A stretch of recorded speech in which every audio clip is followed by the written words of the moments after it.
Good evening everyone and you are most welcome on my YouTube channel JM rank booster. आप सभी का एक बार फिर मेरे YouTube channel JM rank booster पर स्वागत है। तो जैसे कि आप देख पा रहे होंगे, हम अध्ययन कर रहे थे राज व्यवस्था यानी उन नियमों, सिद्धांतों और प्रक्रियाओं का जिनके द्वारा किसी देश या राज्य का शासन चलाया जाता है।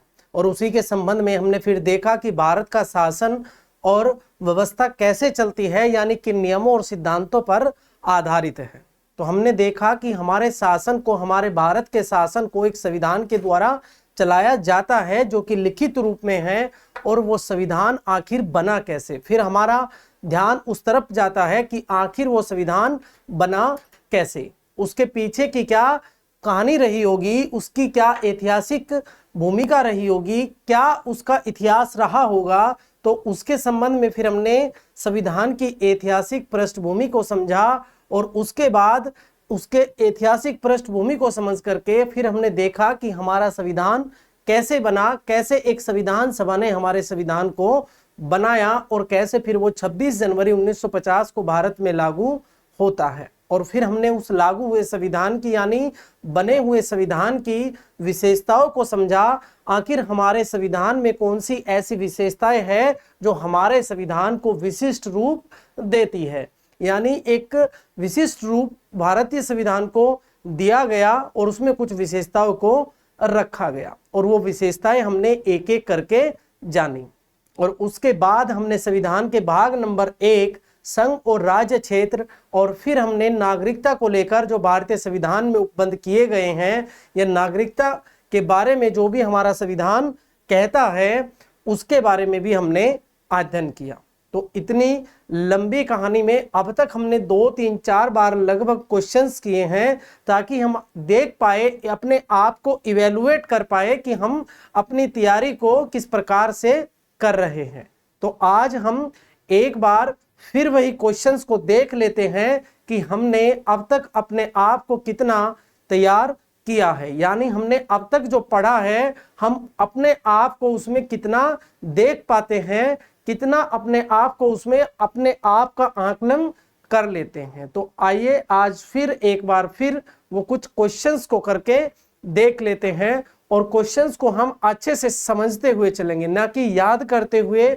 हो सकता है बहुत सारी चीजें आपको, अगर आपने पॉलिटी स्टेप टू स्टेप पढ़ी है, यानी एक चीजों से आप देखेंगे कि एक के साथ दूसरी चीजें आपको जुड़ती हुई नजर आएगी।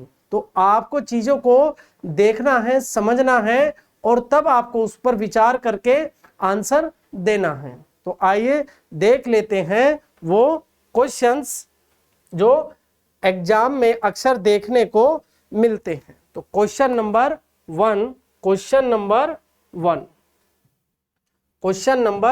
1 किस अधिनियम के द्वारा ब्रिटिश संसद ने चाय और चीन के साथ व्यापार को छोड़कर ईस्ट इंडिया कंपनी के भारत के साथ व्यापारिक एकाधिकार को समाप्त कर दिया था?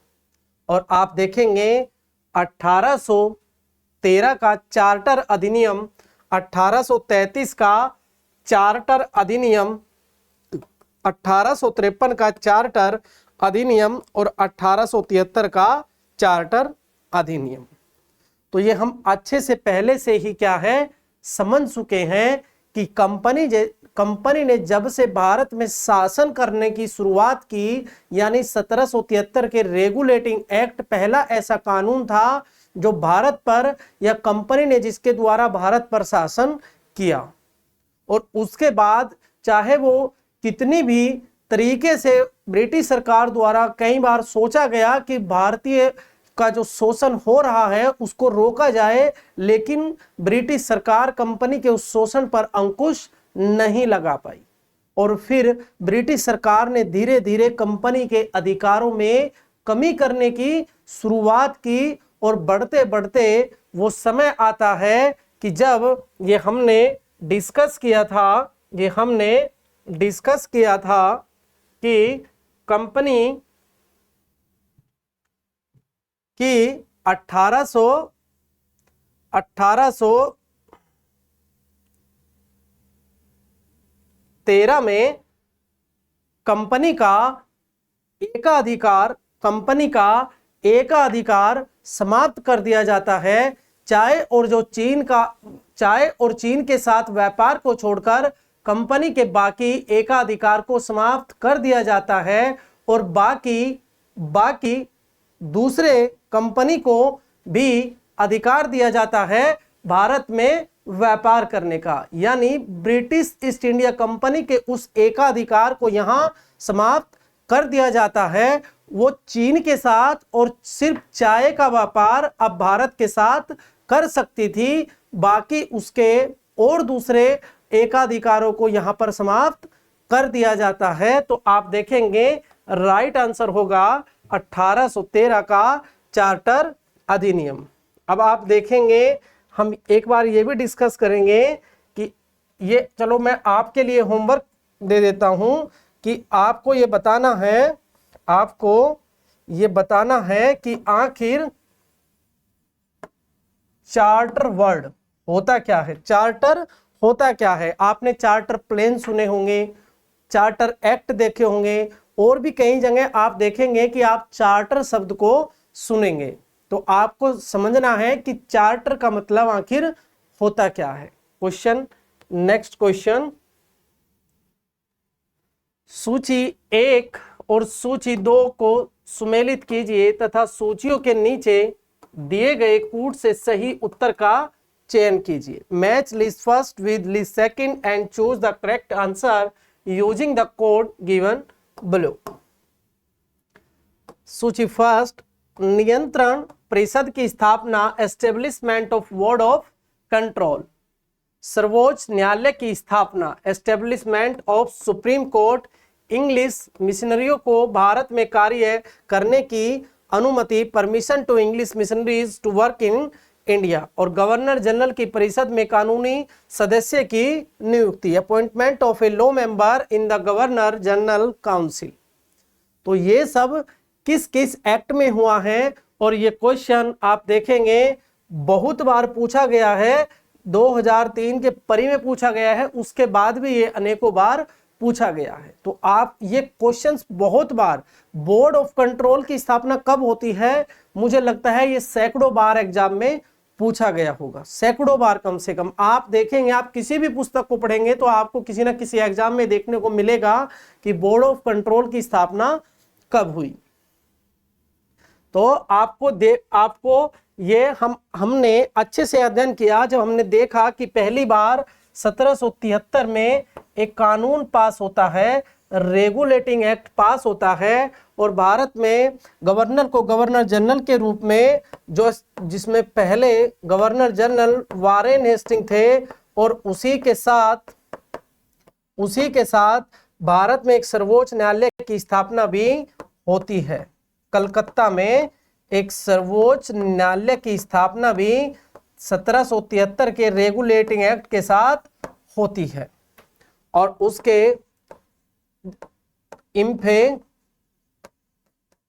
उसके पहले चीफ जस्टिस होते हैं। तो आपको सबसे पहले तो देखना है कि 1773 के नियामक अधिनियम 1773 के रेगुलेटिंग एक्ट में सुप्रीम कोर्ट की स्थापना होती है। तो आप देखेंगे कि बी का फर्स्ट आंसर होगा, बी का फर्स्ट, सर्वोच्च न्यायालय की स्थापना 1773। और नियंत्रक परिषद की स्थापना, establishment of board of control. यानी आप देखेंगे कि बोर्ड ऑफ कंट्रोल की स्थापना कब होती है। 1773 के रेगुलेटिंग एक्ट के बाद जब कंपनी की शोषणकारी नीतियां बढ़ती है और कंपनी के कार्यों का दायरा भी बढ़ जाता है, तो वहां पर कंपनी के राजनीतिक और सैनिक कार्यों को अलग कर दिया जाता है और व्यापारिक कार्यों को अलग कर दिया जाता है। और 1784 का पिट्स इंडिया एक्ट उस समय आता है। तो आप देखेंगे कि ये होता है 1784 के पिट्स इंडिया एक्ट में। और फिर आप देखेंगे इंग्लिश मिशनरियों को भारत में कार्य करने की अनुमति, चार्टर अधिनियम 1813। यानी इंग्लिश मिशनरियों को भारत में कार्य करने की अनुमति, यानी ये वो समय था जो अभी हमने लास्ट क्वेश्चन में किया कि जहां पर कंपनी के एक ब्रिटिश ईस्ट इंडिया कंपनी के एकाधिकार को, चाय और चीन के साथ व्यापार के एकाधिकार को समाप्त कर दिया जाता है, यानी दूसरे इंग्लिश मिशनरियों को कार्य करने की परमिशन या स्वीकृति दी जाती है। वो कौन सा समय था? वो 1813 का।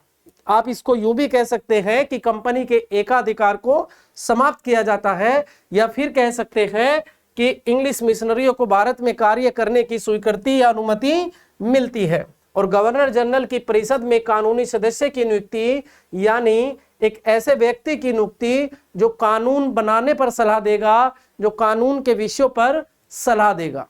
तो ये 1833 में होता है। तो आप देखेंगे फर्स्ट का बी, फर्स्ट का नियंत्रक परिषद की स्थापना पिट्स इंडिया एक्ट 1784, यानी पहले का दूसरा।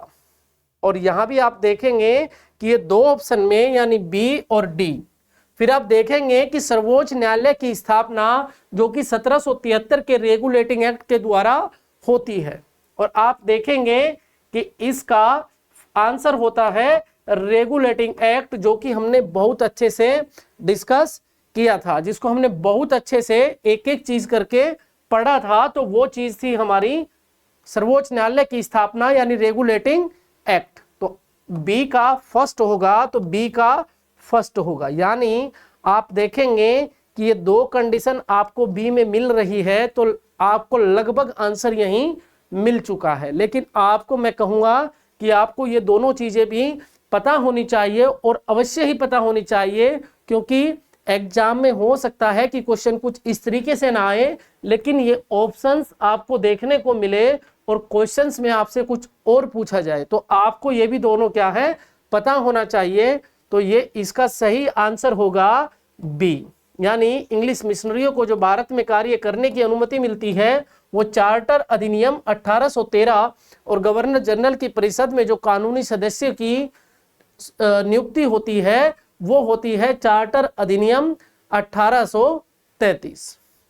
और हमने अपने इन चार्टर अधिनियमों के समय चार्टर को अच्छे से डिफाइन किया था। तो ये आपको एक सामान्य नॉलेज के हिसाब से भी पता होना चाहिए कि आखिर चार्टर का मतलब होता क्या है। तो आपको ये होमवर्क है, आपको ये देखना है, आपको इसको समझना है।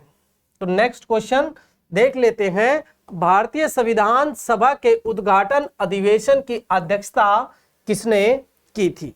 उद्घाटन का मतलब जब पहली बार भारतीय संविधान सभा का अधिवेशन होता है तो उसकी अध्यक्षता किसने की थी? उसकी अध्यक्षता। आपको जब भी कोई क्वेश्चन आप देखेंगे तो आपको एग्जाम में कई बार आपसे क्वेश्चन अच्छे से आता है, लेकिन आप फिर भी उसको गलत करके आते हैं, उसको रॉन्ग कर देते हैं। उसके पीछे के कारण सिर्फ जल्दबाजी होता है। तो आपको पहले क्वेश्चन को समझना है कि भारतीय संविधान सभा के उद्घाटन अधिवेशन की अध्यक्षता, यानी यहां दो चीजें बड़ी इंपॉर्टेंट है कि एक तो संविधान सभा का उद्घाटन अधिवेशन यानी पहला अधिवेशन, और दूसरा उसकी अध्यक्षता। जब भी कोई किसी प्रकार का अधिवेशन होता है या सभा होती है और उसको चलाने के लिए, उसका संचालन करने के लिए एक अध्यक्ष की जरूरत होती है। आप आमजन में भी आप अपने कहीं आसपास में जब कोई सभा को होते हुए देखेंगे तो कहीं ना कहीं उसमें भी एक अध्यक्ष का चुनाव किया जाता है। तो उस सभा के संचालन के लिए यानी एक अध्यक्ष की जरूरत होती है।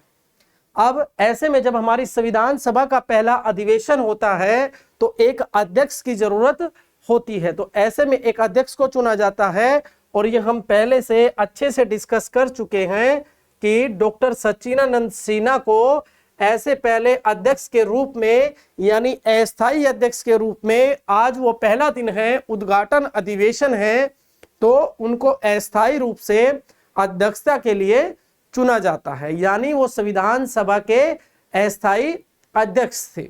और ये सभा कब होती है? ये सभा 9 दिसंबर 9 दिसंबर 1946 ये हमारी संविधान सभा की पहली बैठक की तिथि है। यानी जिस तिथि को पहली बार संविधान सभा की मीटिंग होती है वो तिथि है 9 दिसंबर 1946 और उसकी अध्यक्षता करते हैं डॉक्टर सच्चिदानंद सिन्हा। देख लेते हैं नेक्स्ट क्वेश्चन। नेक्स्ट क्वेश्चन, संविधान सभा के प्रथम मनोनीत उपसभापति कौन थे? अब आप देखेंगे कि संविधान सभा के प्रथम, संविधान सभा के, मैंने कहा क्वेश्चन को आपको अच्छे से पढ़ना है, समझना है कि आखिर क्वेश्चन आपसे पूछना, एग्जामिनर आपसे पूछना क्या चाहता है। तो आप क्वेश्चन देखेंगे कि संविधान सभा के प्रथम मनोनीत उपसभापति, यानी ये पूछ रहा है कि उपसभापति को बताओ, और दूसरा कि वो प्रथम उपसभापति, और मनोनीत, मनोनीत प्रथम उपसभापति कौन थे? तो जब आप देखेंगे कि टी कृष्णमाचारी, वीटी कृष्णमाचारी, एच.सी. मुखर्जी और फ्रैंक एंथोनी। अब आप देखेंगे कि इसका राइट आंसर हमने उस समय भी ये डिस्कस किया था जब हम संविधान सभा को पढ़ रहे थे। तो इसका राइट आंसर होगा फ्रैंक एंथोनी। अब ये फ्रैंक एंथोनी कौन थे? ये एक विद्वान व्यक्ति थे जिन्होंने आईसीएससी बोर्ड के विकास में काफी अहम भूमिका निभाई और भारत में एंग्लो इंडियन समुदाय का प्रतिनिधित्व किया। संविधान में भी ये एंग्लो इंडियन, संविधान सभा में भी इन्होंने एंग्लो इंडियन जो थे उनका प्रतिनिधित्व किया। अब आपको ये भी होमवर्क है, वैसे हम इसको आगे वाले क्लास, जब भी हमारी आगे क्लासेस चलेंगी तो हम डिस्कस करेंगे कि आखिर एंग्लो इंडियन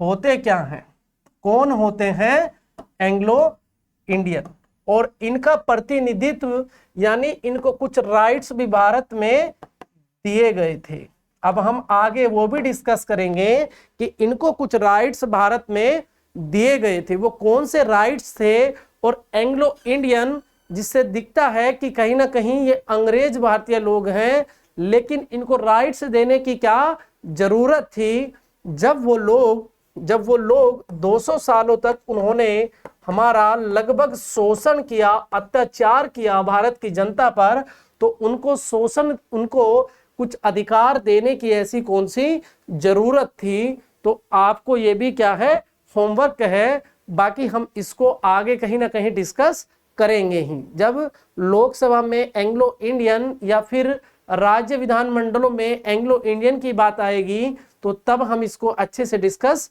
करेंगे। लेकिन आपको यहाँ याद रखना है कि फ्रैंक एंथोनी वो व्यक्ति थे जो काफी विद्वान थे। उन्होंने शिक्षा को लेकर जो आईसीएससी बोर्ड है उसके विकास में और एंग्लो इंडियन समुदाय का प्रतिनिधित्व इन्होंने किया।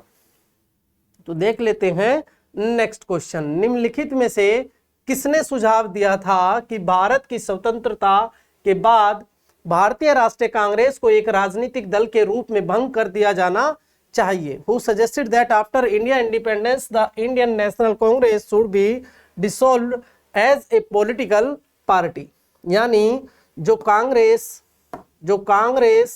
1885 में बनी, भारतीय राष्ट्रीय कांग्रेस की स्थापना होती है 1885 में, और ये वो संस्था थी, अखिल भारतीय संस्था थी जिसने भारत में राष्ट्रवाद की नींव को रखा। यानी लोगों में एक आजादी के लिए चेतना पैदा करने का काम अगर भारत में किसी ने किया है तो ये वो संस्था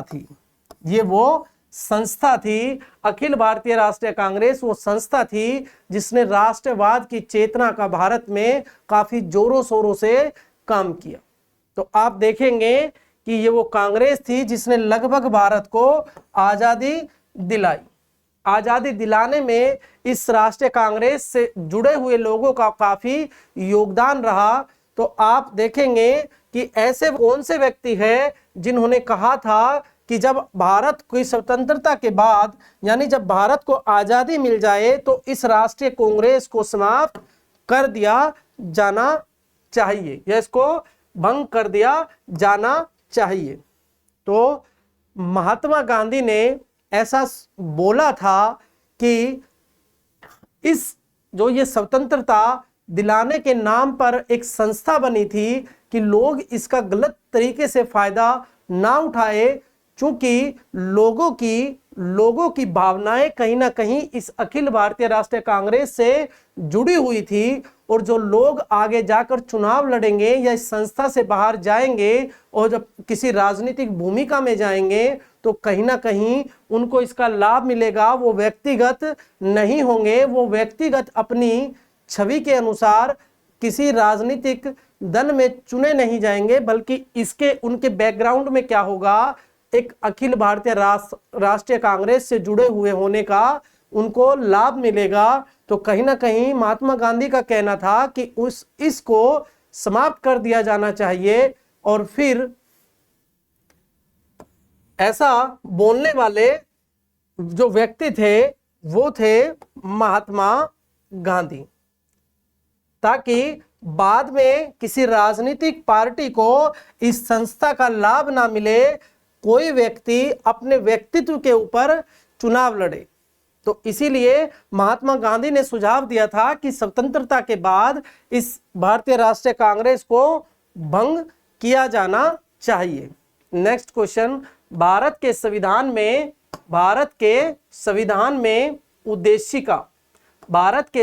में उद्देशिका का विचार लिया गया है।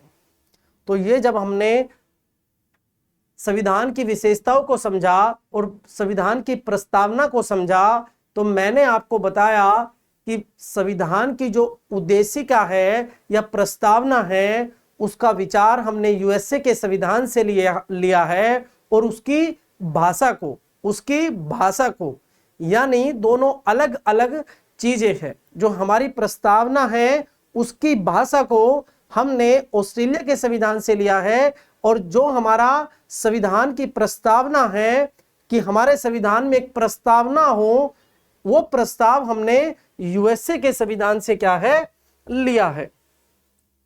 तो ऐसा प्रस्ताव हमने कहां से लिया है, यूएसए के संविधान से। वो उस प्रस्ताव को हमने उद्देशिका के प्रस्ताव को लिया है। उद्देशिका के प्रस्ताव को हमने यूएसए के संविधान से लिया है। नेक्स्ट, भारतीय संघवाद किस देश की पत्ती पर आधारित है? Indian federalism is based on the model of which country? USA, Canada, Australia और जर्मनी। ये भी हमने जब संविधान के स्रोत यानी हमने अपने संविधान में कुछ चीजों को दूसरे देशों से अपनाया है, और उसके अपनाने का पीछे का कारण ये है कि हम चाहते थे कि हमारा संविधान, हम सभी देशों के संविधानों का अध्ययन करें और फिर अपने देश का संविधान बनाएं, ताकि जो अच्छी चीजें हैं, जो भारत के लिए प्रासंगिक है, वो अच्छी रहेगी, वो जनता के साथ बिल्कुल फिट बैठेगी। उन चीजों को हमने अपने संविधान में रखा है। तो इस ऐसे में हमने ये कि कौन सी चीज हमने किस देश के संविधान से अपनाया है, ये हमने एक चार्ट के द्वारा इनको समझा था। और इसी में जब हम बात संघवाद की करते हैं तो हमने देखा कि हमने कनाडा के संविधान से संघवाद की पत्ती को अपनाया है।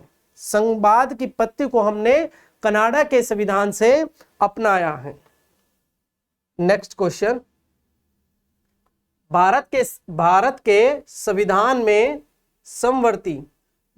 संविधान में समवर्ती सूची की अवधारणा ग्रहण की गई है। तो ये हमने अभी तक डिस्कस नहीं किया है, लेकिन हाँ, जब हम ये देख रहे थे कि हमने किन चीजों को कहां से लिया है, तो वहां कहीं ना कहीं हमने इसको थोड़ा डिस्कस किया है, लेकिन हमने अब तक ये डिस्कस नहीं किया है कि समवर्ती सूची आखिर होती क्या है।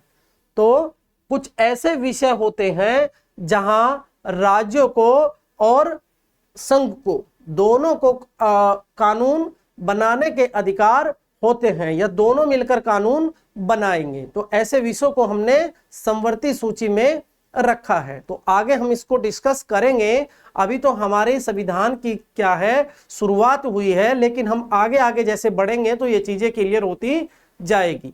अभी आपको इतना समझना है कि जहां दोनों को राइट्स, दोनों मिलकर किसी विषय पर जब कानून बनाए, उन विषयों को हमने समवर्ती सूची में रखा हुआ है। तो हमने इसको आखिर लिया कहां से है, तो हमने इसको, ये हमने देखा था कि हमने इसको समवर्ती सूची को ऑस्ट्रेलिया के संविधान से, कॉन्स्टिट्यूशन ऑफ ऑस्ट्रेलिया से इसको हमने अपने संविधान में रखा है। तो आपको ये भी क्या है, क्लियर हो गया होगा। और ये यूपीपीसीएस मेंस 2016 में आपसे पूछा गया है और मैं सारे वही क्वेश्चन आपसे करा रहा हूं जो कहीं ना कहीं पहले पूछे गए हैं। और आपको ये देखना है कि आपने जो पीछे वाली क्लासेस पढ़ी होगी, समझी होगी, तो कहीं ना कहीं आप क्वेश्चन भी कर ही पा रहे होंगे। मुझे आशा है कि आप सारे क्वेश्चन लगभग कर पा रहे होंगे। अगर आपने क्लासेस को अच्छे से देखा है, समझा है, पढ़ा है, तो आप क्वेश्चंस आराम से कर पा रहे होंगे। तो आप देखेंगे नेक्स्ट क्वेश्चन, सूची 1 का सूची 2 से मेल कीजिए और दिए गए कूट में से सही उत्तर को चिह्नित कीजिए। Match list first and list second and select the correct answer using the code given below. तो ये संवैधानिक प्रावधान है, यानी कुछ संवैधानिक प्रावधान हैं जो हमें दिए गए हैं। ये कुछ संवैधानिक प्रावधान हैं और ये सोर्स है कि आखिर ये प्रावधान हमने लिए कहां से है, ये प्रावधान हमने लिए कहां से हैं। तो आप देखेंगे मौलिक अधिकार यानी फंडामेंटल राइट्स। तो अभी हमने जो अपनी लास्ट क्लास में डिस्कस किया है, संविधान का भाग नंबर 1 यानी संघ और राज्य क्षेत्र, और भाग नंबर 2 यानी नागरिकता। अभी हमने इन दोनों को ही डिस्कस किया है, नागरिकता और संघ वह राज्य क्षेत्र, संघ वह राज्य क्षेत्र। अभी तक हमने इन दोनों को ही क्या है, डिस्कस किया है। लेकिन अब हम जो नेक्स्ट डिस्कस करेंगे वो हम डिस्कस करेंगे भाग नंबर 3 और फंडामेंटल राइट्स यानी मूल अधिकार। मूल अधिकार, तो ये उन्हीं की बात कर रहे हैं, मूल अधिकार की। हम इनको जानेंगे कि आखिर मूल अधिकार या मौलिक अधिकार होते क्या है, ये हम अपनी नेक्स्ट क्लास में जानेंगे। लेकिन अभी हमें क्या है कि ये प्रावधान, मौलिक अधिकार जो हमने अपने संविधान में रखे हुए हैं, आखिर इनका सोर्स क्या है, ये कहां से लिए गए हैं। तो इसमें मौलिक अधिकार और राज्य के नीति निदेशक तत्व और मंत्रिमंडलीय सरकार और केंद्र राज्य संबंध। तो आपको याद रखना है, जब बात मौलिक अधिकारों की आती है तो हमने मौलिक अधिकारों को अमेरिकी अधिकार पत्र यानी अमेरिका के संविधान से इनको हमने लिया है।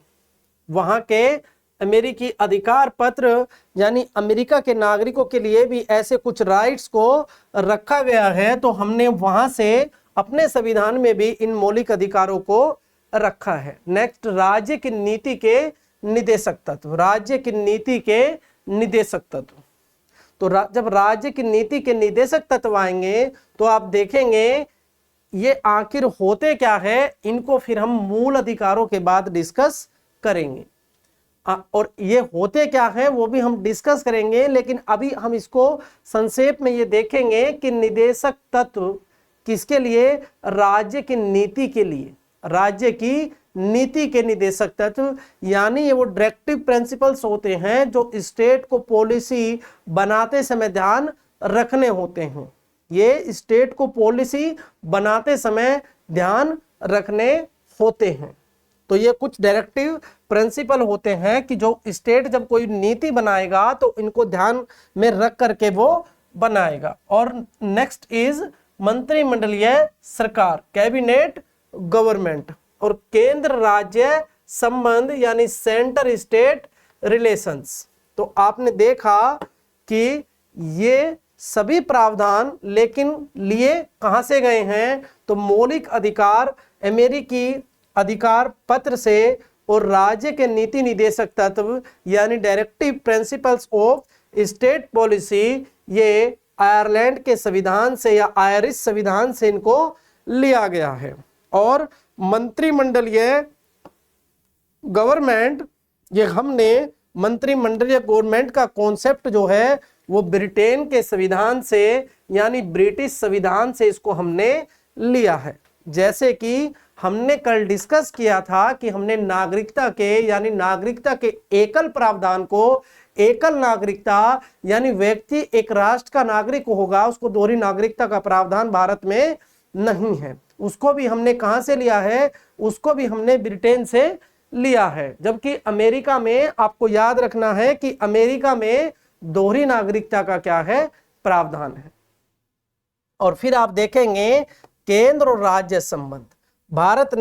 चूंकि भारत ने संघीय व्यवस्था को अपनाया है, तो यहाँ केंद्र संघीय व्यवस्था का मतलब कि पूरी व्यवस्था केंद्र और राज्यों के बीच यानी केंद्र और राज्य मिलकर चलाएंगे।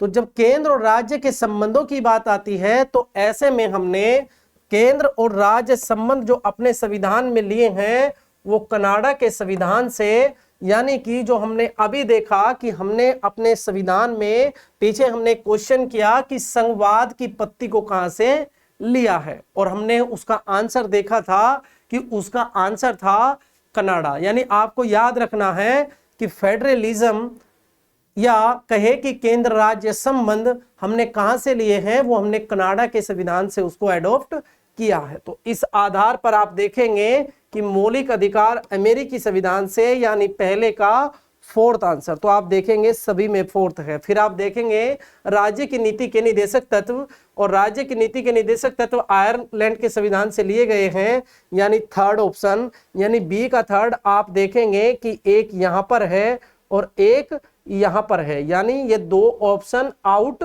हो जाते हैं। फिर आप थर्ड पर जाएंगे मंत्रिमंडलीय सरकार। आप देखेंगे कि हमने ब्रिटिश संविधान से इसको लिया है, यानी फर्स्ट ऑप्शन इसका राइट आंसर होगा। तो ये यहां पर आपको मिल जाता है, इसका मतलब होगा कि डी आंसर इसका, डी ऑप्शन इसका राइट आंसर होगा। तो ये आपको आशा है कि अच्छे से समझ आया होगा। नेक्स्ट, भारत का संविधान सबसे अधिक लंबा हो गया है। मौलिक अधिकारों का अध्याय अमेरिकी संविधान के मॉडल से लिया गया है, ये आप सभी जानते हैं। और जब हमने भारत के संविधान की विशेषताओं को समझा, तो हमने देखा कि भारत का संविधान एक विस्तृत और लिखित संविधान है, और उसका लंबा होने के पीछे, बहुत लंबा संविधान होने के पीछे का कारण है कि हमने अलग अलग देशों के संविधानों का अध्ययन किया, और लगभग कहीं ना कहीं कुछ ना कुछ चीजें हमने हर देश के संविधान से अपने संविधान में रखी है। कुछ लोग इसकी आलोचना भी करते हैं कि हमारा संविधान उधार का संविधान है, यानी हमने दूसरे देशों के संविधान से अपना संविधान बनाया है, लेकिन ऐसा नहीं है। जो चीजें हमारे देश के लिए, हमारे नागरिकों के लिए बिल्कुल एकदम सही और सटीक थी, वो हमारी संविधान सभा ने उनको हमारे संविधान में रखा है। यानी जो हमारे नागरिकों के बिल्कुल अनुकूल नीतियां या प्रशासन को चला सके, वही चीजें हमारी संविधान सभा ने संविधान में रखी है। तो आप देखेंगे कि भारत का संविधान सबसे अधिक लंबा हो गया है, ये बात बिल्कुल सही है। मौलिक अधिकारों का अध्याय अमेरिकी संविधान के मॉडल से लिया गया है, ये भी बात बिल्कुल सही है कि हमने मौलिक अधिकारों को यानी फंडामेंटल राइट्स को अमेरिकी अधिकार पत्र से अपने संविधान में लिया है। अब देखेंगे ऑप्शन, पहले इसको देखेंगे कि ए तथा बी दोनों सही है तथा आर ए की सही व्याख्या है। यानी आप कहेंगे कि भारत का संविधान सबसे अधिक लंबा हो गया है, मौलिक अधिकारों का अध्याय अमेरिकी संविधान के मॉडल से लिया गया है। आपको लगता है कि भारत का संविधान लंबा होने के पीछे का कारण मौलिक अधिकारों का होना है, तो ये बिल्कुल ऐसा नहीं है, उसके पीछे का कारण ये नहीं है। हमारा संविधान लंबा होने का मूल कारण मौलिक अधिकारों को संविधान में रख देना नहीं है। यानी बात तो दोनों सही है, कथन और कारण दोनों सही है, लेकिन ये भारत का संविधान सबसे अधिक लंबा हो जाने के पीछे का कारण मूल अधिकारों को अमेरिका के संविधान से, मूल अधिकारों के मॉडल से लिया गया है, ये इसका बिल्कुल भी क्या है, ये इसका कारण नहीं है। तो आप कहेंगे कि कथन ए तथा आर दोनों सही है, दोनों सही है, परंतु आर ए की सही व्याख्या नहीं है। ये बिल्कुल इसका राइट आंसर होगा कि ए तथा आर दोनों सही तो है, लेकिन आप देखेंगे कि आर ए का आर, परंतु आर ए की सही व्याख्या नहीं है। ये बिल्कुल सही बात है कि आर ए की सही व्याख्या नहीं है। उसके पीछे का कारण, लंबा हो जाने के पीछे का कारण मूल अधिकारों को अमेरिका के संविधान से ले लेना, इसका ये कारण नहीं है। तो देखेंगे नेक्स्ट क्वेश्चन, भारतीय संविधान को कितने भागों में विभाजित किया गया है? जब हमने संविधान को पढ़ने की शुरुआत की, यानी कि हमारा संविधान बनकर तैयार हुआ, तो हमने इन चीजों को कई बार रिपीट किया कि जब हमारा संविधान बना तो उसमें 395 अनुच्छेद, 8 अनुसूचियां और उसमें 8 अनुसूचियां और 22 भाग थे। 8 अनुसूची और 395 अनुच्छेद। 395 अनुच्छेद और 8 अनुसूचियां और 22 भाग हमारे मूल संविधान में थे जब हमारा संविधान बनकर तैयार हुआ। बाद में इनमें अमेंडमेंट हुआ, अनुच्छेदों की संख्या बढ़ गई और अनुसूचियां भी क्या है, बढ़ गई और हमारे संविधान के भाग भी बढ़ गए। लेकिन आप देखेंगे कि भारतीय संविधान को कितने भागों में विभाजित किया गया है, तो आप देखेंगे 16, 22, 24 और 25। ये यूपी पीसीएस मेंस 2012 और यूपी पीसीएस स्पेशल मेंस 2008 में पूछा हुआ क्वेश्चंस है। लेकिन आपको यहां ध्यान रखना है कि भारतीय संविधान को कितने भागों में विभाजित किया गया है। आपको याद रखना है कि मूल रूप से आज भी हमारे संविधान में 22 ही भाग है। अब हो सकता है कि कोई सब भाग उसका, जैसे हम आगे डिस्कस करेंगे कि 4th ए एक नया भाग बनाया, एक नया पार्ट जोड़ा गया, इसको हम आगे डिस्कस करेंगे। लेकिन आपको इसका आंसर अगर इस प्रकार का क्वेश्चन, या तो इसमें यह पूछे कि वर्तमान में कितने भागों में विभाजित किया गया है, तो इसका आंसर कुछ और होगा। या फिर ये कहे कि मूल संविधान में कितने भागों में विभाजित किया गया था। क्वेश्चन थोड़ा अजीब तरीके से पूछा गया है, लेकिन 2 बार आया है, 2 बार एग्जाम में पूछा गया है, तो क्वेश्चन के पूछने का तरीका थोड़ा अलग है, लेकिन क्वेश्चंस काफी इंपॉर्टेंट हो जाता है क्योंकि ये कई बार एग्जाम में पूछा गया है। तो इसको आपको आंसर इसका रखना है 22 भागों में, 22 भागों में। नेक्स्ट क्वेश्चन, भारतीय संविधान की प्रस्तावना में समाजवादी शब्द किस संशोधन द्वारा जोड़ा गया था? भारतीय संविधान में समाजवादी वर्ड किस संविधान संशोधन द्वारा जोड़ा गया था? तो ये क्वेश्चन अभी आपको याद करना है कि जब हमने प्रस्तावना को समझा, उस चीज को समझा, वहां एक एक चीज को जब हमने संविधान के पढ़ने की शुरुआत की, तो हमने पहले संविधान की प्रस्तावना को समझा और हमने, आपको याद होगा कि वो मूल प्रस्तावना जब हमारा संविधान लागू हुआ, हमने उसको भी डिस्कस किया था, और बाद में आज की जो वर्तमान प्रस्तावना हमारे संविधान की है, हमने उसको भी डिस्कस किया था। यानी हमने दोनों ही प्रस्तावना को पढ़ा है और हमने देखा है कि उसमें कुछ वर्ड को बाद में जोड़ा गया। और ये हमने डिस्कस किया था कि समाजवादी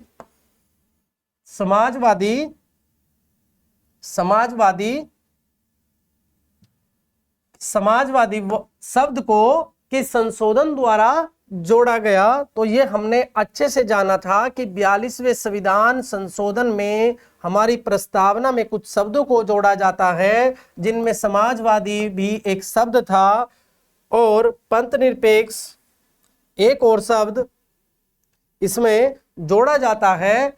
तो ये आपको याद रखना है कि ये 42वें संविधान संशोधन में इसको जोड़ा गया था। और ये कब हुआ था? 42वां संविधान संशोधन 1976 में।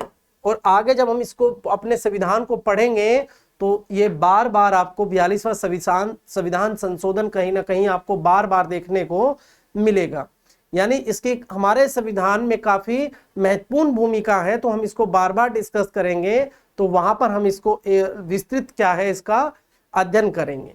तो अभी आपको याद रखना है कि हमारे संविधान में जो समाजवादी हमारे संविधान की जो प्रस्तावना में समाजवादी शब्द है वो कहीं ना कहीं 42वें संविधान संशोधन में उसको जोड़ा गया है, जो कि 1976 में हुआ था।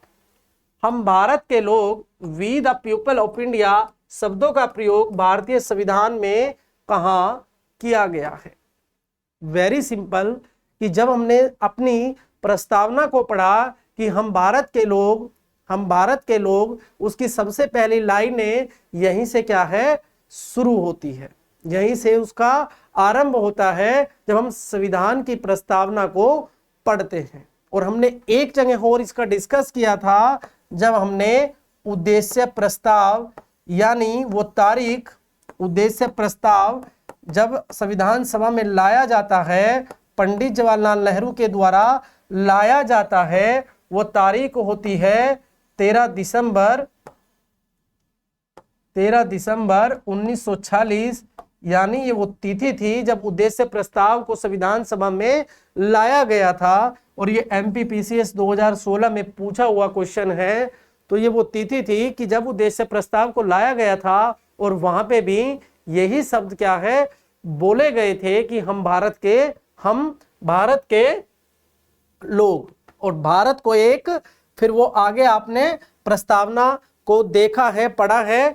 और तो आपको याद रखना है कि हम भारत के लोग, भारत को वो फिर आगे पूरी एक अपनी जो संविधान की प्रस्तावना है में कहाँ शब्दों का प्रयोग भारतीय संविधान में कहाँ किया गया है। यानी भारतीय संविधान में पूछ रहा है कि हम भारत के लोग, ये लाइन कहाँ बोली गई है, कहाँ इसका प्रयोग किया गया है। तो आप देखेंगे नीति निदेशक तत्वों में, तो अभी हमने इसको अध्ययन हालांकि नहीं किया है, लेकिन मौलिक अधिकार, फंडामेंटल राइट्स भी अभी तक हमने नहीं पढ़े हैं। नागरिकता को हम अध्ययन कर चुके हैं, लेकिन हमने देखा कि नागरिकता में ऐसा कहीं नहीं आता है कि हम भारत के लोग। और हमने प्रस्तावना को तो अच्छे से कई बार पढ़ा है। और जब हम प्रस्तावना को बार बार पढ़ते थे तो हमारी सबसे पहली लाइन यही होती थी कि हम भारत के लोग। तो आपको इसका आंसर पता चल गया होगा कि संविधान में हम भारत के लोग कहाँ पर प्रयोग किया गया है। इसका राइट आंसर होगा कि भारत की संविधान की प्रस्तावना में हम भारत के लोग शब्द को प्रयोग किया गया है। निम्नलिखित में से कौन सा भारत में भाषा के आधार पर बना पहला राज्य था? निम्नलिखित में कौन सा भारत में भाषा के आधार पर बना हुआ पहला राज्य था? यानी ये हमने अपने परसों शायद हमने इस टॉपिक को डिस्कस किया था कि जब एक आयोग बनता है, फजल अली आयोग बनता है, और उसके बाद राज्य पुनर्गठन अधिनियम लाया जाता है, और फिर 14 पहले एक डिमांड होती है, पहले एक भाषा के आधार पर डिमांड होती है। भाषा के आधार पर एक 3 सदस्य, पहले एक एसके धर आयोग आता है, उसके बाद एक 3 सदस्य कमेटी बनाई जाती है, जिसके सदस्य पंडित जवाहरलाल नेहरू, वल्लभ भाई पटेल और पटाभी सीतारमैया होते हैं। लेकिन वो इस बात को बिल्कुल नकार देते हैं, जो कि पहले एसके धर आयोग ने नकारी थी, कि भाषा के आधार पर कोई भी राज्य नहीं बनना चाहिए।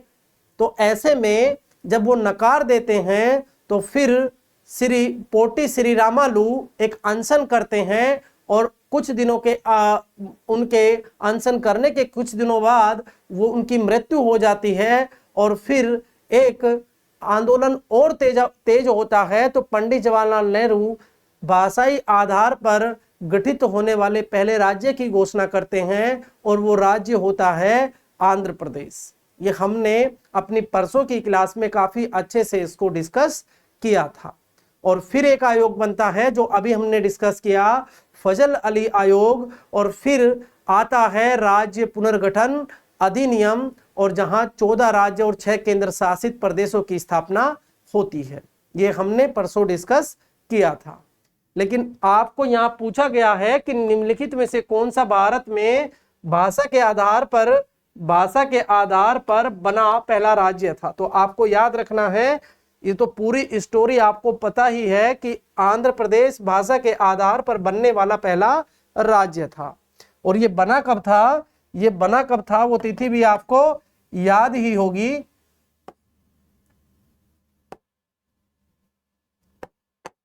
1 अक्टूबर 1953 को, 1 अक्टूबर 1953 को इसका गठन हुआ था। निम्नलिखित कथनों पर विचार कीजिए। Consider the following statement. Bharat की संविधान सभा ने राष्ट्रीय ध्वज का प्रारूप 22 जुलाई 1947 को अपनाया था। भारत की संविधान सभा ने राष्ट्रीय ध्वज का प्रारूप 22 जुलाई 1947 को अपनाया था और राष्ट्रीय ध्वज के बीच चक्र में 21 तिल्लियां हैं और राष्ट्रीय ध्वज की चौड़ाई लंबाई का अनुपात 3:4 है। हमने एक अलग से टॉपिक पूरा पढ़ा था और उस टॉपिक का जो हमारा वो टॉपिक था वो था राष्ट्रीय प्रतीक। वहां पे हमने राष्ट्रीय ध्वज की एक एक चीज को अच्छे से डिस्कस किया था। तो मुझे लगता है कि आपको वो सारी चीजें याद होगी कि पहली बार भारत की संविधान सभा ने राष्ट्रीय ध्वज का प्रारूप 22 जुलाई 1947 को अपनाया था। और मैंने इसको आपको इसलिए ये बताया था कि आपको याद रखना है कि 15 अगस्त 1947 को हम आजाद हुए, हमने अपना पहला स्वतंत्रता दिवस मनाया और इसी को हमने उस राष्ट्रीय ध्वज को भी क्या है फैलाया था। उसी को लाल किले पर राष्ट्रीय ध्वज को फहराया गया था। तो कहीं ना कहीं ये राष्ट्रीय ध्वज स्थिति से मैंने आपको याद रखने के लिए बताया था कि स्थिति से वो थोड़ा सा पहले उसको अपनाया गया था। तो आपको याद रखना है कि 22 जुलाई 1947 को इसको अपनाया गया था कि ये स्टेटमेंट बिल्कुल एकदम राइट है। और हमने इसको कई बार जब हमने अध्ययन किया था भारत के राष्ट्रीय प्रतीक, तो हमने वहां इसको अच्छे से डिस्कस किया था। वहीं पर हमने राष्ट्रीय गान को, राष्ट्रीय गीत को, राष्ट्रीय पशु को और ऐसे ही राष्ट्रीय जलीय जीव को, ऐसे ही तमाम चीजों को हमने वहां डिस्कस किया था। और आपको याद रखना है कि हमने अपने राष्ट्रीय ध्वज को 22 जुलाई 1947 को इसको अपनाया था और फिर हमने इसको आजादी के दिन इसको अपने तिरंगे को, राष्ट्रीय ध्वज को फहराया था। राष्ट्रीय ध्वज के बीच चक्र में 21 तिल्लियां हैं, ये बिल्कुल इसका रॉन्ग आंसर है।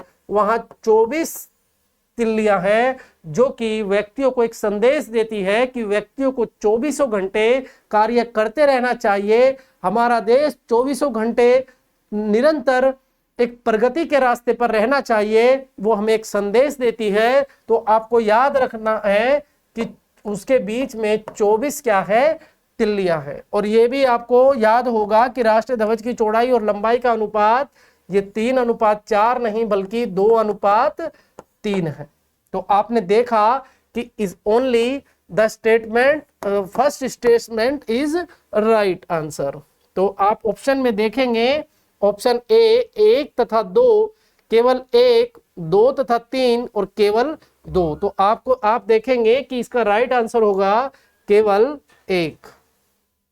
केवल 1 इसका राइट आंसर होगा कि भारत की संविधान सभा ने राष्ट्रीय ध्वज को 22 जुलाई 1947 को अपनाया था। संविधान के निम्नलिखित में से किस प्रावधान के अंतर्गत भारतीय संसद को नया राज्य बनाने का अधिकार है? ये भी हमने परसों की क्लास में डिस्कस किया था कि हमारी संसद को राज्य के मामले में जब हमने संघ और राज्य क्षेत्र यानी संविधान के पहले भाग का अध्ययन किया कि हमारी संसद को भारतीय संसद को नए राज्य का प्रवेश या स्थापना, नए राज्य का निर्माण या उनकी सीमाओं में परिवर्तन, उनके नाम में परिवर्तन, उनका क्षेत्र घटाने का अधिकार, उनके क्षेत्र को बढ़ाने का अधिकार हमारी संसद को क्या है, दिया गया है। लेकिन ऐसा वो कैसे करेगी, वो कोई विधि बना करके ऐसा करेगी, बगैर विधि बनाए यानी कि बिना कानून बनाए हमारी संसद ऐसा नहीं कर सकती है, यानी ऐसा सभी की सहमति से होगा। आप देखेंगे कि संविधान के निम्नलिखित में से किस प्रावधान के अंतर्गत भारतीय संसद को नया राज्य बनाने का अधिकार दिया गया है। तो आप देखेंगे कि नया राज्य बनाने की जब बात होती है तो वहां आप देखेंगे कि छत्तीसगढ़ पीसीएस 2014 नए राज्य के निर्माण की जब बात आती है तो हमने आर्टिकल 3 में पढ़ा है कि भारतीय संसद नए राज्यों का निर्माण कर सकती है, उनकी सीमाओं में परिवर्तन कर सकती है, उनके क्षेत्रों को घटा सकती है, किसी राज्य के क्षेत्र को घटा सकती है, किसी राज्य के क्षेत्र को बढ़ा सकती है, किसी राज्य के नाम को भी वो परिवर्तित कर सकती है। ये राइट्स दिया गया है हमारी पार्लियामेंट को।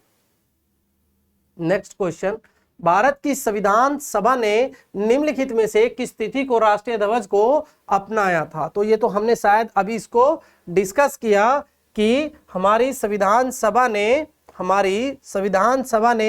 22 जुलाई 1947 को हमारे संविधान को अपनाया और फिर हमारी आजादी के समय 15 अगस्त 1947 को इसी को लाल किले पर फहराया गया। तो आपको याद रखना है कि इसका राइट आंसर 22 जुलाई 1947 को हमने राष्ट्रीय ध्वज को अपनाया है। नेक्स्ट क्वेश्चन, भारत के संविधान के अंतर्गत निम्नलिखित में से किसको राज्य की सीमाओं में को परिवर्तित करने की शक्ति है? किसको राज्यों की सीमाओं में परिवर्तित करने की शक्ति है? यूं तो राज्य में एक सरकार होती है, वहां राज्यपाल होता है, मुख्यमंत्री होता है और तमाम विधायकगण होते हैं, यानी एक पूरा विधानमंडल होता है। और किन्हीं राज्यों में दो तरह के सदन भी होते हैं, एक उच्च सदन और निचला सदन, जहां विधानमंडल और विधान परिषद होती है। लेकिन ये पूछ रहा है कि भारत के संविधान के अंतर्गत निम्नलिखित में से किसको राज्य की सीमाओं में परिवर्तित करने की शक्ति प्राप्त है? Under the constitution of India who has the power to alter the boundaries of state, यानी पार्लियामेंट, लोकसभा, प्रेसिडेंट और सुप्रीम कोर्ट। तो ये आप अच्छे से इसको आपने अध्ययन किया। आर्टिकल 2, 3, 4 तीनों ही जगह पे ये बोला गया है। आर्टिकल चाहे 2 की बात हो, चाहे 3 की बात हो, चाहे फिर वो 4 की बात हो, तीनों ही जगह कि संसद विधि बना करके यानी बाई लॉ, कानून के द्वारा किसी राज्य का प्रवेश या स्थापना, आर्टिकल नंबर 2, आर्टिकल नंबर 3 कि नए राज्य का निर्माण, उनकी सीमाओं में परिवर्तन, उनके क्षेत्रों को घटाना बढ़ाना या उनकी सीमाओं में परिवर्तन करना और उनके नाम में परिवर्तन करने की शक्ति भी हमारी पार्लियामेंट को दी गई है। तो इसका राइट आंसर होगा संसद को ऐसे अधिकार प्राप्त है। तो नेक्स्ट आप देखेंगे, भारत में एक नया राज्य सर्जित करने वाले विधेयक को पारित होना अनिवार्य है। भारत में एक नया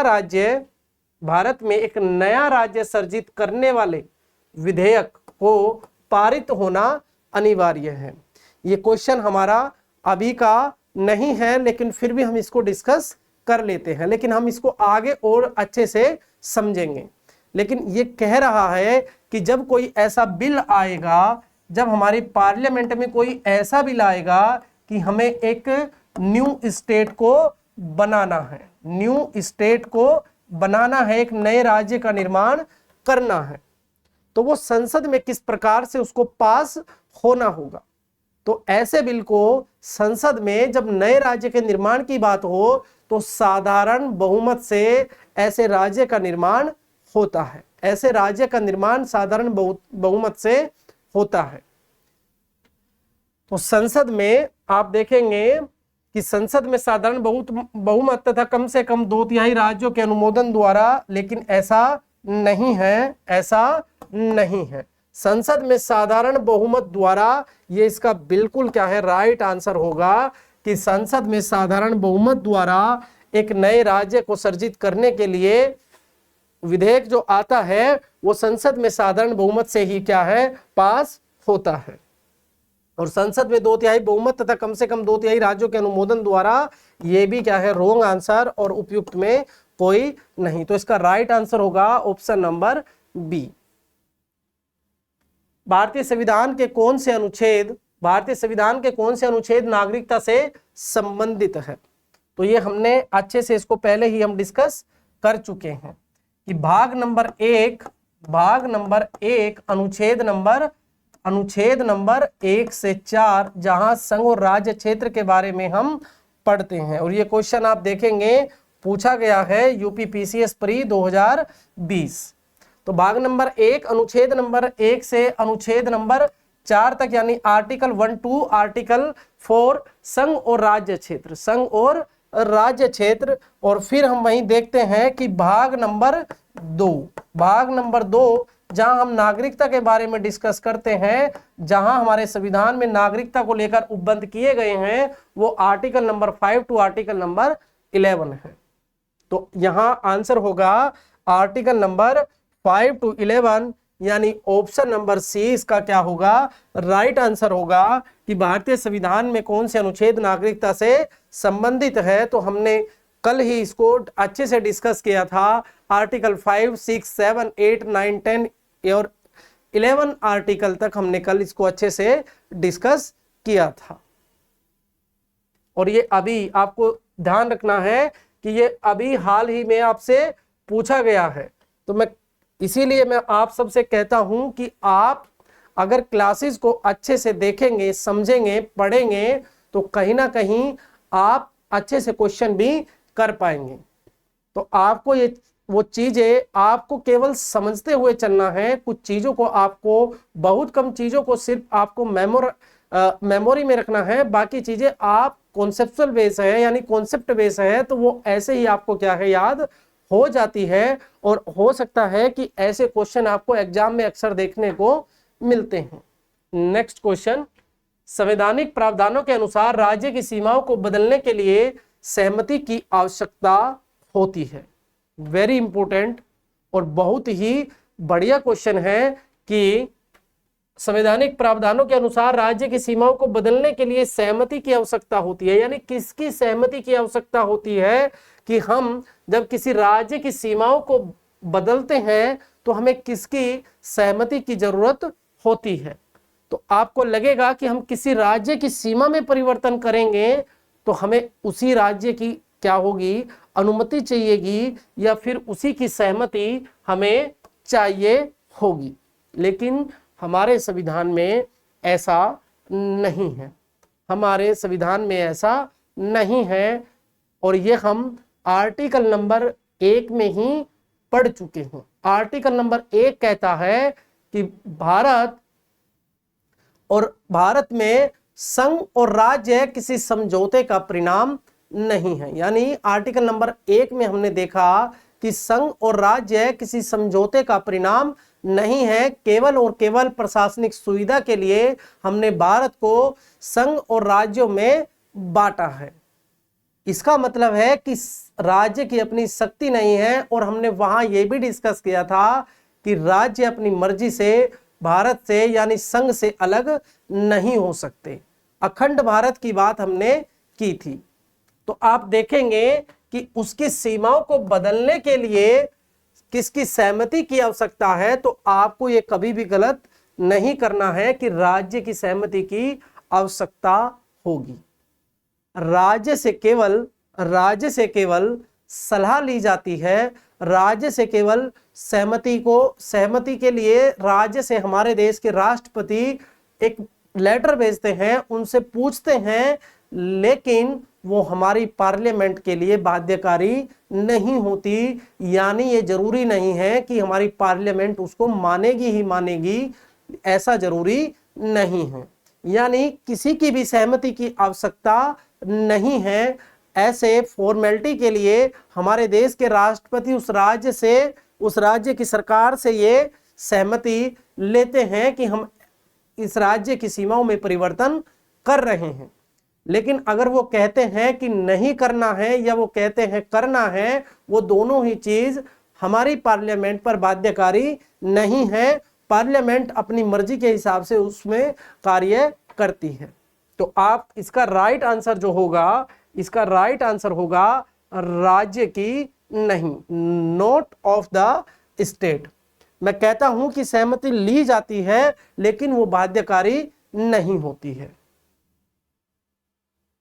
भारत के संविधान के किस भाग में हमें नागरिकता से संबंधित प्रावधान मिलते हैं? ये हमने अभी भी कई बार और कल भी हमने डिस्कस किया कि भारत के संविधान में भाग नंबर 2 में नागरिकता से संबंधित प्रावधानों को दिया गया है। भारत के संविधान के भाग नंबर 2 में नागरिकता से संबंधित प्रावधानों को दिया गया है। नेक्स्ट क्वेश्चन, निम्नलिखित में से कौन सा संविधान के अनुच्छेद 3 के तहत संसद के एक कानून द्वारा संभव नहीं है? निम्नलिखित में से कौन सा संविधान के अनुच्छेद 3 के तहत संसद के एक कानून द्वारा संभव नहीं है? ऐसा क्या है कि जो अनुच्छेद भारतीय संविधान के अनुच्छेद 3 के द्वारा संभव नहीं है? हमने अनुच्छेद 3 को अच्छे से परसों शायद क्लास में डिस्कस किया था कि हमारी संसद को ये अधिकार है कि वो अनुच्छेद 3 कहता है कि नए राज्य का निर्माण, उसकी सीमाओं में परिवर्तन यानी क्षेत्रों को घटाना और बढ़ाने का कार्य है और उसके नाम में परिवर्तन करने का अधिकार संसद को दिया गया है। तो आप देखेंगे कि नए राज्यों का गठन, बिल्कुल सही बात है कि अनुच्छेद 3 के द्वारा नए राज्यों का निर्माण किया जा सकता है, नए राज्यों का गठन किया जा सकता है। राज्यों के क्षेत्रों में परिवर्तन, ये भी बिल्कुल सही बात है कि राज्य के क्षेत्रों को घटाया जा सकता है, बढ़ाया जा सकता है। और राज्यों की सीमाओं में परिवर्तन यानी उनकी सीमाओं को घटाया और बढ़ाया जा सकता है। और नए राज्यों का प्रवेश, ये बिल्कुल और बिल्कुल गलत चीज है, ये असंभव है। चूंकि नए राज्यों के प्रवेश और स्थापना की बात भारत के संविधान में अनुच्छेद नंबर 2 यानी आर्टिकल नंबर 2 में होती है, ये आर्टिकल 3 के तहत संभव नहीं है। जब बात आती है नए राज्यों के प्रवेश की तो वो आर्टिकल नंबर 2 नए राज्यों के प्रवेश और स्थापना की बात करता है। निम्नलिखित में से कौन एक नए राज्यों के निर्माण के लिए संवैधानिक उपबंध नहीं है? किसी राज्य का, निम्नलिखित में से कौन एक नए राज्यों के निर्माण के लिए संवैधानिक उपबंध नहीं है?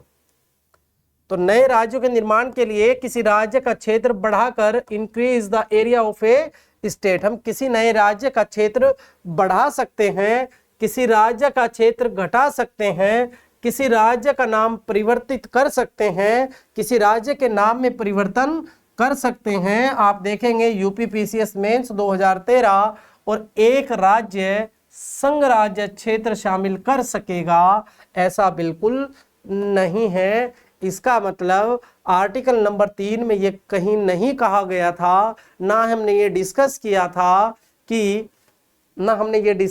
था कि आर्टिकल नंबर 3 के द्वारा कि किसी राज्य में किसी संघ राज्य क्षेत्र को मिला दिया जाए, ऐसा बिल्कुल हमने नहीं देखा, ना ही पढ़ा। किसी दो राज्यों के क्षेत्रों को घटाया जा सकता है, बढ़ाया जा सकता है, कम किया जा सकता है, उनके सीमाओं में परिवर्तन किया जा सकता है, लेकिन राज्य के साथ संघ राज्य क्षेत्र का कम किया जाए, ऐसा हमने नहीं पढ़ा और ऐसा हमारा संविधान का आर्टिकल नंबर 3 नहीं कहता। तो एक राज्य संघ राज्य क्षेत्र शामिल कर सकेगा, ये बिल्कुल क्या है, रोंग है। 1956 के राज्य पुनर्गठन अधिनियम द्वारा कितने राज्य और संघ क्षेत्रों की स्थापना की गई? तो हमने अभी डिस्कस किया था कि फजल अली आयोग के बाद जब राज्य पुनर्गठन अधिनियम आता है तो हमने देखा कि कैसे 14 नए राज्य और 6 केंद्र शासित प्रदेशों की स्थापना, संघ राज्य क्षेत्रों की स्थापना होती है। तो ये इसका ऑप्शन नंबर ए बिल्कुल इसका क्या है, राइट आंसर होगा। ये हमने परसों ही क्लास में डिस्कस किया था कि 1956 के राज्य पुनर्गठन अधिनियम के द्वारा 14 नए राज्य और 6 संघीय क्षेत्रों की स्थापना की गई थी। 6 नए संघ शासित क्षेत्रों की स्थापना की गई थी। नेक्स्ट, निम्नलिखित संविधान संशोधनों में किसके द्वारा सिक्किम को विधिवत भारत संघ के पूर्ण राज्य के रूप में सम्मिलित किया गया? जब हमने आर्टिकल 2 को समझा और देखा नए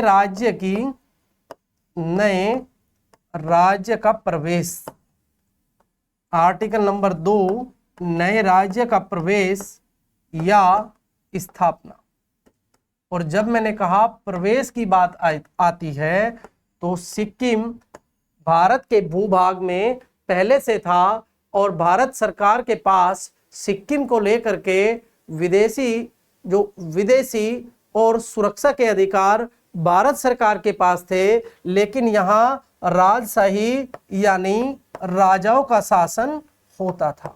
और फिर जनमत संग्रह के द्वारा पहले 35वें संविधान संशोधन द्वारा सिक्किम को सहयोगी राज्य का दर्जा दिया जाता है, और फिर 36वें संविधान संशोधन द्वारा सिक्किम को पूर्ण राज्य का दर्जा दिया जाता है और उसको भारत संघ में पूर्ण रूप से मिला लिया, एक राज्य के रूप में मिला लिया जाता है। तो आप देखेंगे इसका राइट आंसर होगा 36 अमेंडमेंट यानी 36वां संशोधन। निम्नलिखित में से कौन सा भारत में भाषा के आधार पर बना पहला राज्य था?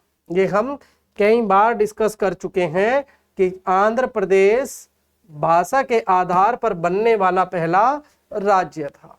और नेक्स्ट, भारत के संविधान के किस भाग में हमें नागरिकता से संबंधित प्रावधान मिलते हैं? ये भी हम कई बार डिस्कस कर चुके हैं। भाग नंबर 2। तो मुझे आशा है कि आप ये क्वेश्चन अच्छे से कर पा रहे होंगे और आगे भी आप ऐसे ही करते रहेंगे, लेकिन इसके लिए आपको बेसिक समझ का होना काफी जरूरी है।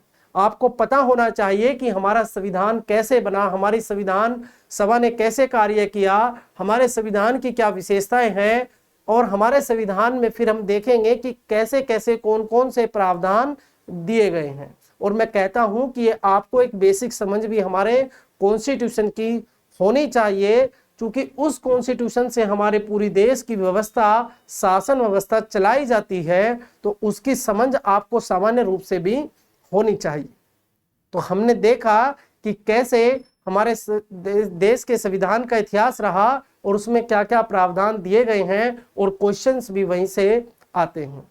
तो आज की क्लास हम यहीं तक रखेंगे और मुझे आशा है कि आप ये क्वेश्चंस कर पा रहे होंगे। तो आज के लिए यहीं तक। Thank you everyone.